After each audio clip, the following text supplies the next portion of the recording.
I think I'm on day 10 with this, and I plan on making it last for a very long time. I think it was like a couple years that you can keep an aloe plant alive. This is my first plant, and I think I'm doing pretty good. All right, moving on with what I wanted to talk about today. That being how I'm liking the EOS R. I'm shooting on it right now.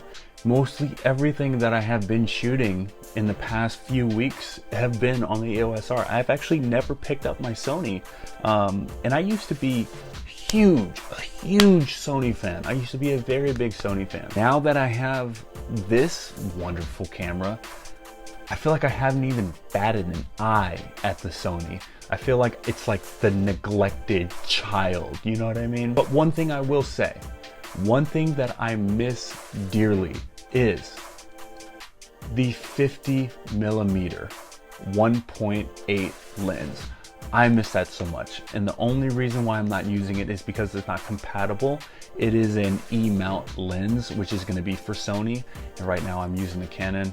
But lately I have been using the EOS R, and what I want to talk about is how I like it. I love it, you know, so far. Everything that I've gotten out of it, I love it a lot.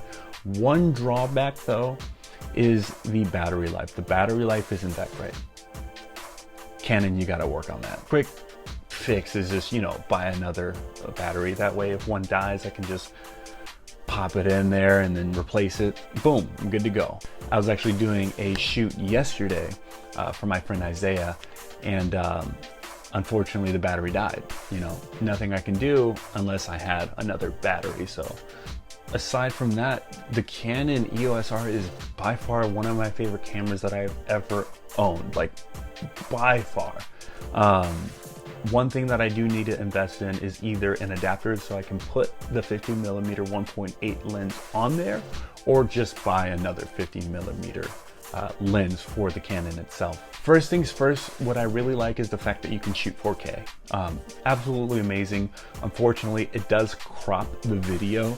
I'm fine with that, just as long as you're getting some super great quality from the video itself. I'm completely fine with sacrificing just a little bit of reduction in the video in terms of size. Another great thing is the fact that I don't usually use a stabilizer or any type of gimbal or anything like that. Now, when I was using my Sony, let me grab that.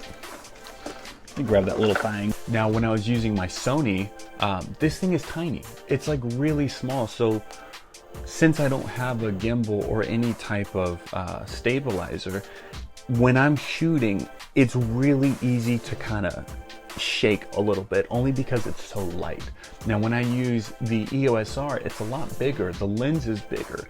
So what that makes is a little bit more stability, especially when I'm holding it from the lens, one hand on the lens, one hand on the body of the camera.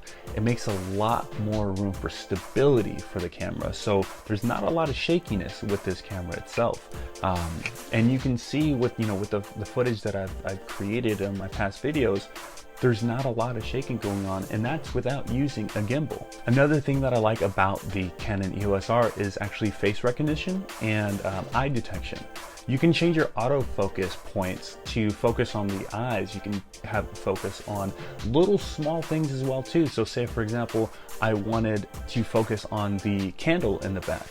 You have different modes to actually select autofocus points, to make them smaller, to make them bigger, to make them focus on eyes, to make them focus on the face.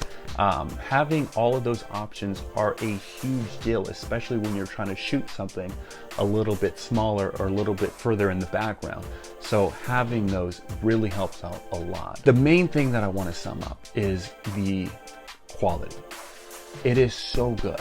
And what's nice about the camera is when I'm transferring it to my editing software, whether it be Adobe Premiere or it be Final Cut Pro, it's very compatible. There's no lag, there's no having to change file types or anything like that. Again, the only drawback that I have from the camera is the fact that the battery just kind of dies pretty fast. But simple solution, again, is to just buy another battery. You know, buy 2 or 3 batteries itself. That way, if I'm doing a long shoot, I can just pop it in. I don't have to look for an outlet to charge my battery and just wait. So I can just pop that in.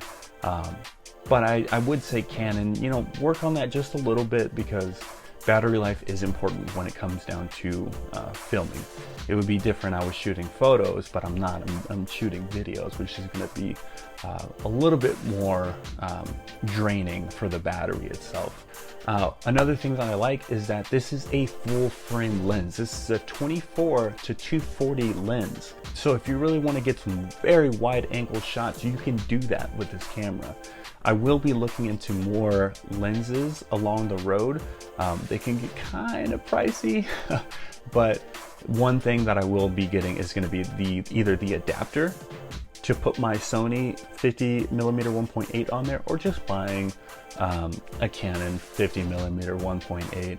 I've looked into the 1.4s and damn, those things are pricey. But so far I'll start off with the 50mm 1.8. Going forward, this camera is going to be the one that I use. This is going to be my primary camera. But that's it for me, guys. I just wanted to make a quick video about what I do like about the camera and what I didn't like about the camera. I have a lot to experience, you know, later on down the road with this, being the fact that I just got it. But if you guys have any questions, any comments, leave it down below, and stay tuned for more videos.